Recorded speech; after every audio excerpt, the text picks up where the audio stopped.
2 दिवसांपूर्वीच देशाच्या सीमावर्ती भागातील कर्तव्यावर परतलेला जवान देबराज गंड यांच्या आयुष्यात एक भयंकर दुःखद घटना घडली आहे। देबराजची पत्नी लिपी गंड, जिने नुकताच 15 दिवसांपूर्वी निरोगी आणि निरागस मुलीला जन्म दिला होता।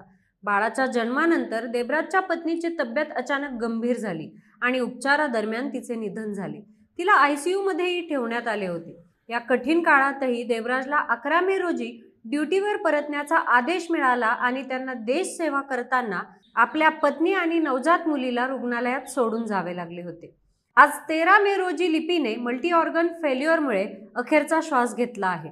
या दुःखद प्रसंगामुळे संपूर्ण गावात शोककळा पसरली आहे, तर 15 दिवसांची लहानगी मुलगी आता एकटीच पडली आहे। हा प्रसंग देश सेवेतील जवानांच्या कुटुंबियांना होणाऱ्या दुःखद परिस्थितीची जाणीव करून देतो, जिथे देशाच्या सुरक्षिततेसाठी काम करणाऱ्या जवानांना वैयक्तिक आयुष्यातील मोठ्या संकटांना सामोरे जावे लागते। देबराजच्या या हृदयविदारक परिस्थितीमुळे सर्वांनी त्यांच्या कुटुंबासाठी मदतीचा हात पुढे करणे आवश्यक आहे।